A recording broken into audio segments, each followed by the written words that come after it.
Everyone, welcome back to bio session. That is, today we have to start new chapter. You know that in previous video, video session, what you have seen in that I have done mammalia and introduction of chapter 5, morphology of flowering plants. In that you have seen that I have taken root. Then roots functions also I have done in that video session. But now after that we came to know that CBSE is deleted a few number of topics, or 30% syllabus deleted from your NCERT book. So from this chapter also there are two parts are there. In the first part of this chapter, that is root, stem, leaf, their functions, their modifications. So now then that deleted by CBSE. It means we haven't do that. So now then after that fluorescence will be there in that book, in this chapter 5. That is this one. It will be starting from, I will take this one, this chapter from the inflorescence. It is given in your book also. You can see in page number 71. So we have to start from there. Inflorescence. What is inflorescence? Inflorescence means arrangement of flowers on main axis. Means any plant, flowering plant we are talking about, flowering plant angiosperms. Now morphology, external features. So we are taking care about what are the external, root, stem, leaf. That will also be external features, but it will be deleted. So it was deleted. Then now we have to take only flower. So flower is the arrangement of in how that they are in any flowering plant, how they are growing. Right. So now then first we should know about what is flower. Flower is modified shoot. Flower is modified shoot. Means here modified shoot means that will be apical meristem, that will be converted and modified into flowers. And on that main axis which will be occurring, that is a floral, you can say floral thalamus also you can say, that will be growing, suppose like this. This is the main stem. Here the flowers are developing. It means that will be modified shoot. In that modified shoot, that will be on which main, this is main axis. It is called main axis. Or it is also another name of this main axis, peduncle. It is not given in your book, I think, but peduncle means that is the main axis on which flowers are growing, or that main part of stem that is modified into flowers. So now then this is flower. The arrangement of there in your book is also given. There are two patterns also, or you can say two types of inflorescence.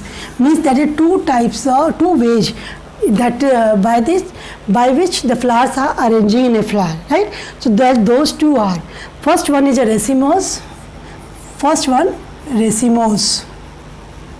right, or second one is cymose. These two types of inflorescence are there. Now in that these two types of inflorescence they are in that, means here in this type that main axis continuously grow. Means it grows, continuously it grows. Means suppose one plant, this one, and that will be just moving, and in little branches they have got flowers, right? That is okay. Now this in that way means that will also growing and flowers are also growing along with. Means little branches are developing from this, and now that type of is called racemose inflorescence, where main axis continuously grows. Second part you can say here main these flowers are in acropetal manner. And now here we can say that will be in cymose, that main axis terminates, it stops growing. Now main axis stops growing. Means that will be terminate. That how it will be, just suppose this one here we can draw here. Now this is a flower. Now this is a main axis. Now that will be on the main axis flowers are there. So it stops growing. Now then in little branches like this. Means that will be this main axis terminates, and then that stops growing. Then flowers are arranging in a basipetal manner. What is there? Basipetal manner. In your book it is also mentioned, but it is not written there what is acropetal and what is basipetal. Whether you think you are having your book, you can note down that in that portion what is acropetal. Acropetal means young flowers. Young flowers are on the top and older flowers at the base, means they are in lower size. Means you can say young flowers are at the top and old flowers are at the base. Are you getting? Young flowers means that new flowers are growing and older flowers are at the base, and then slowly they are gradually fall off. So now this manner is called acropetal manner. When we talk about basipetal means where the young flower, just opposite of this, old flowers are at the top. Old flowers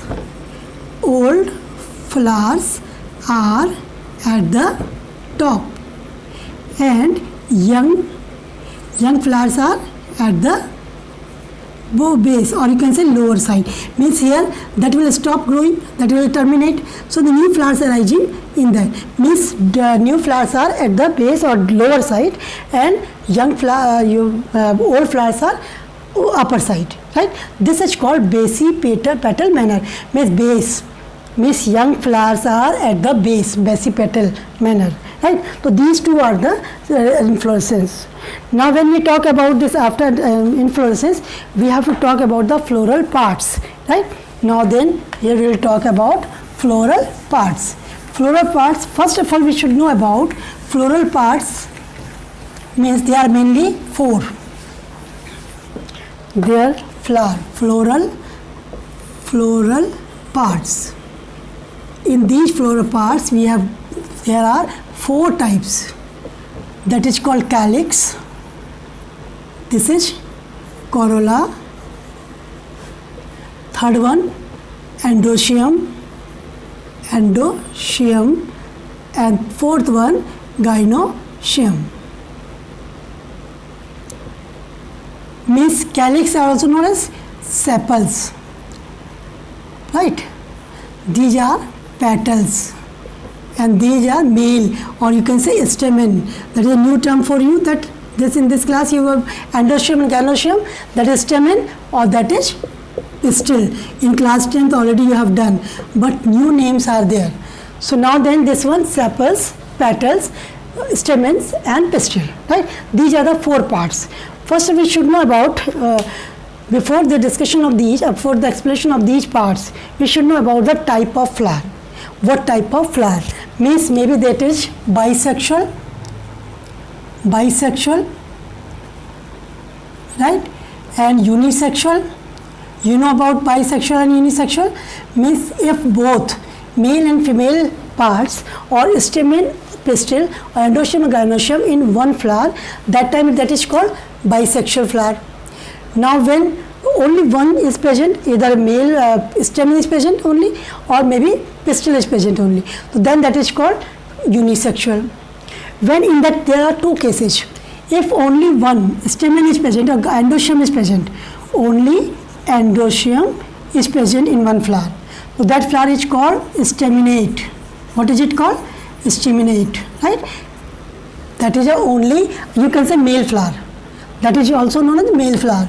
Means staminate flower means male flower. Or maybe only gynoecium is present. Then it is called pistillate. That is called pistillate. Means it is also called female flower. Means that is male flower or that is female flower or unisexual. If both are present in one, that is called bisexual. If only one is present, that is called unisexual. Now then one more term is given in your book. Means maybe in whether it will be bisexual or unisexual. If maybe stamens, because you know stamens are having two parts, anther and filament, if they are not able to produce pollen grains. When they are not able to produce pollen grains, so what will? That time it is called sterile flower. Sterile flower, simple language, that will be sterile flower. But in biological term that is called staminode. What is it called? staminode. Means whenever the staminode is written there, staminode flower is there, it means here pollen grains are not produced. Means that flowers or that anther is not able to produce pollen grains, right? So now these are the few new terms for you. Now then come to the, when we talk about the symmetry. In animal kingdom we have done symmetry. You know that radial symmetry, bilateral symmetry or asymmetry, we have done that one. So now this here also, in this flower we will also talk about the symmetry, but different names are there. As in case of animal kingdom, we are saying radial symmetry. Here we will say actinomorphic. What is it called? Actinomorphic flower. Means radial symmetry flower. Radial symmetry means, again we will go into chapter 4. Radial symmetry means if we will cut flower in any part, in any direction through center, that is radial symmetry. Now bilateral symmetry, that is, it is called the zygomorphic. What is it called? Zygomorphic. Now then, that is a bilateral symmetry. All of you know about this one also. Now third, if irregular, it is called irregular flower, that is called asymmetric. These are the symmetric. Now these are that irregular symmetry. These type of flowers, they are actinomorphic, zygomorphic or asymmetric. Right? These are the before coming to this, we should know about these. Now it is given in your book also. In that we will see that one also in flower. Then the thymos, racemos we have done, actinomorphic, zygomorphic we have done. Now come to the if flowers. Suppose in that flower, if 3 petals are there, suppose 3 sepals, 3 petals, 3 stamens, bunch of stamens, or 3 ovules are there. That time it is called, trimerous. Trimerous, then tetramerous, and then pentamerous, right? Means 3, 4, 5. That is a multiple of 3, multiple of 4, multiple of 5, that number of these, calyx, corolla, endoecium, gynoecium. So then it's called, flower is called trimerous, etc. As you talk about pentamerous, all of you have seen China rose, Gulal, that belongs to Malvaceae. Hibiscus is also called, scientific name Hibiscus sinensis. So now then that China rose has these are penta. When you will see that all our petals, sepals are 5, petals are 5, stamen bunches are then 5, and then inside it the ovules are 5. Means that is called pentamerous plant. So that is also new term. Now then when we talk about the ovary, then type of ovary on the location, on the position, depending on the position. It is given earlier, that we will see that a sequence of in your book. Yes, that is given. Position of ovary means that is a type of ovary. We will take ovary, position of ovary. There are 3 types. That one is called hypogynous ovary. That is second one is called perigynous ovary. And 4th one is called epigynous ovary. Right, these terms are there. These are hypogynous, perigynous, and epigynous. What does it means? In any flower, if ovary is at the top and other floral appendages are, suppose this one is ovary, right? And that in the just at the base of this ovary, other floral parts, sepals, petals, and stamens, these are arising. So that time it is called hypogynous ovary.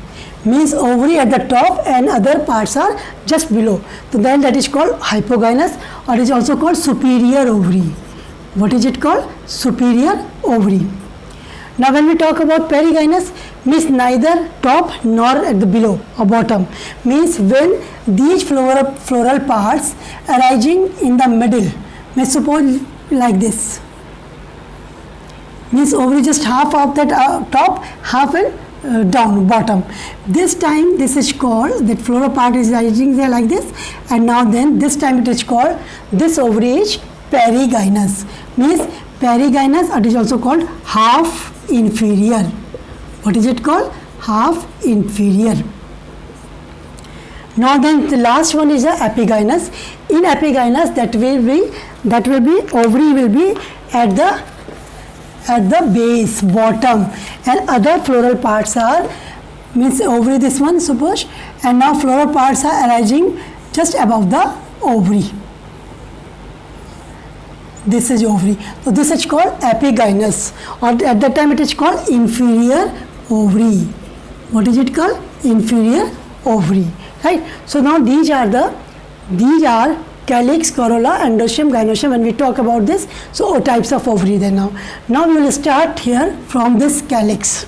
Now we have to, that continuation of a sequence of your chapter, that we have to come to the parts of flower, and that parts of flower, first one is calyx, right? So now then, this is interesting chapter. In last you will see that we have to draw floral parts, right? Floral diagram and floral formula we have to frame by the diagram, or maybe by the formula we have to draw diagram. It's both floral formula and floral diagram. But before that we should know about these.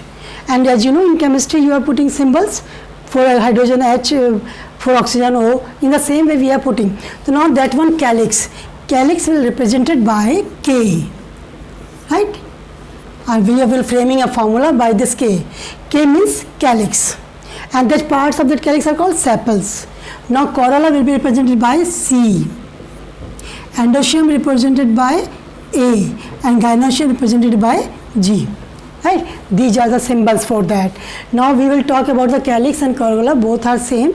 Now that will be, if these petals, suppose these are the sepals we are talking about, these sepals are attached together, right? Each sepals, in both cases we are saying, in sepals are if they are joint. So now that is called gamosepalous, right? Or in that case of petals it is called gamopetalous, right? And when we talk that when they are free, means these petals or sepals are free like this. Now then that is called polysepalous and polypetalous. Number of terms are there in this chapter. Polypetalous, right? It will be in that case. Both these two are known as accessory organs. They are helping in the process of reproduction. Means that they are colorful. They are colorful means they are attracting insects, or insects are helping in pollination. Then fertilization will take place. So these are the known as accessory, or calyx and corolla are the accessory organs, right? And these two are known as reproductive organs. We will take in the next video. We will take reproductive organs. And now then we will talk about this reproductive organs and come to this calyx and corolla, accessory organs. They are colored. Petals, these are the mostly sepals are green. Now that petals are colored, beautiful color, to attract the insects. Now that will be giving the support for the flower or floral parts. Now then come to the next, the arrangement of these. Here we have seen arrangement of flowers. Then we have seen two parts are there. Arrangement of flowers on main axis, that is two types are there, cymose and racemose, right? Now then here we will see the arrangement of petals or sepals is called estivation. What is it called? Estivation,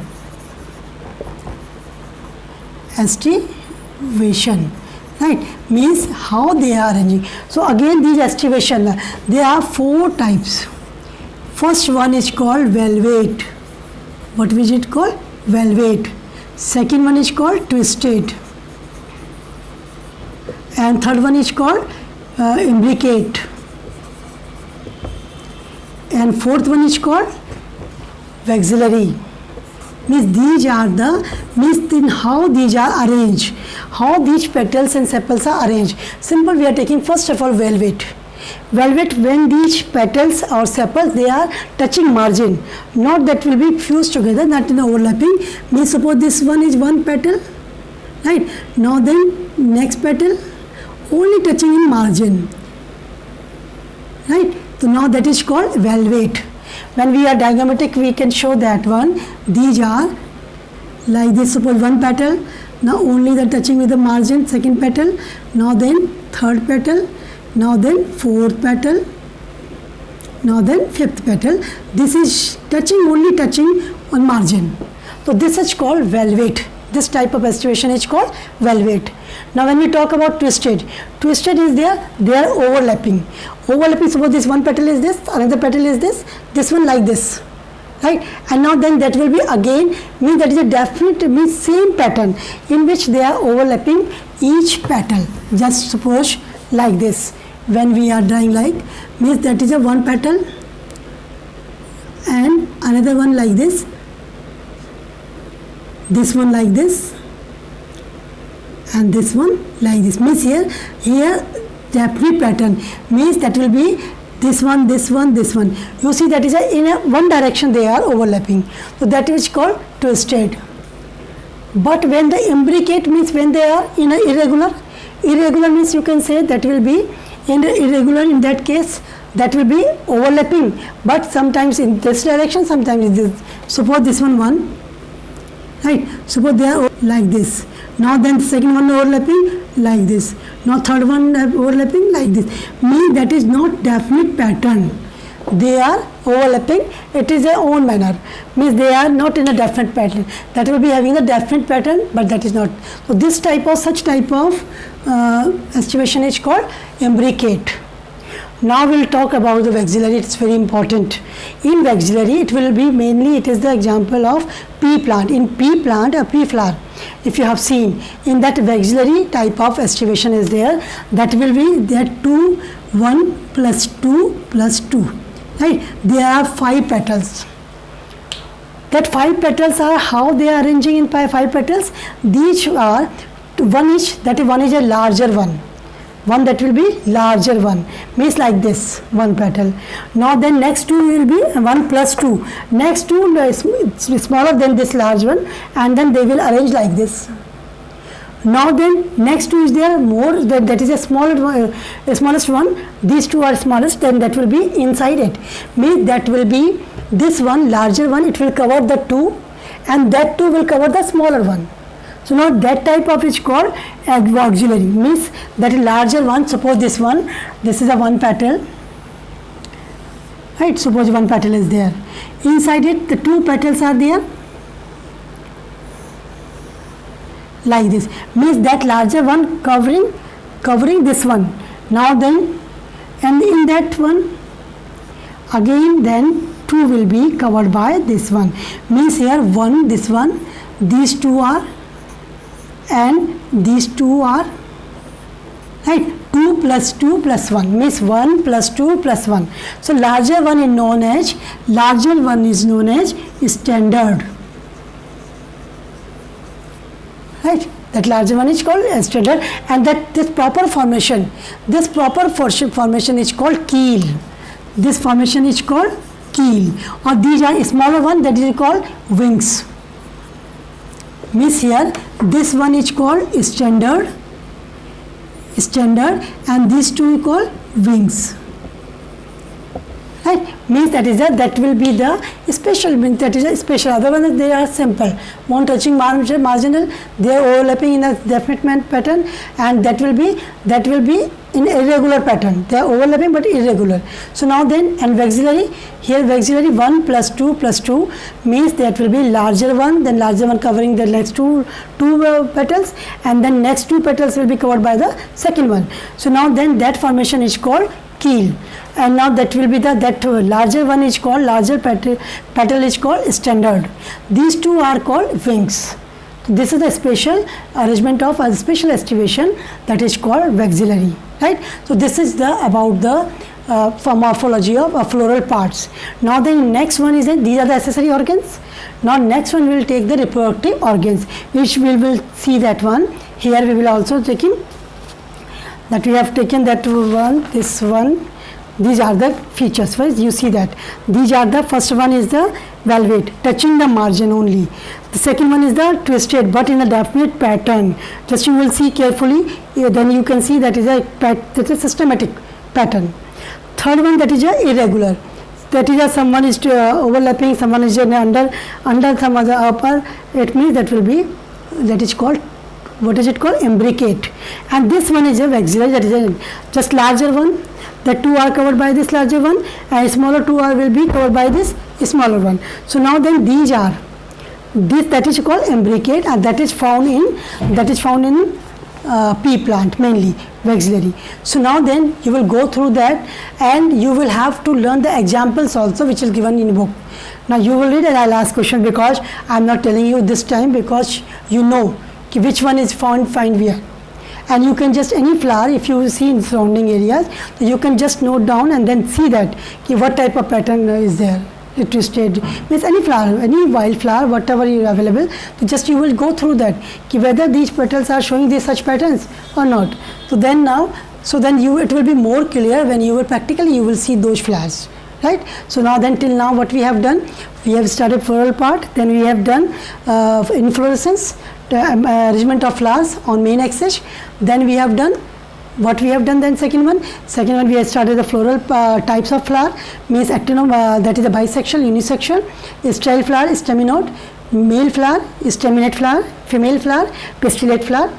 And then we have seen the symmetry, actinomorphic, zygomorphic, and radial, irregular or asymmetrical. Then we have taken the floral part. There are two parts are accessory organs, or two parts are reproductive organs. Altogether there are 4 parts are there. So till now we have done calyx and corolla, that they have got symbols also given for that. Now calyx C and corolla, why we have using K? K we are using because both are CC. So when we have used for calyx, we are using K and C, because otherwise if you are putting the first letter of that word, so then both are CC, so then it will create confusion. So then we have given calyx, for calyx we are writing K, capital K, and all these are in capital form. We will see in how we are forming the formula. The next session we will do reproductive organs, and to revise that, again I am telling you, you have to learn the examples for each, and then you should know that about that in which type of flower. If any flower is available in the surrounding areas, so you just go and see that whether these which type of patterns are following by petals. Okay, so till then, bye, enjoy that your class, enjoy your studies, and just do homework whatever given you. Okay.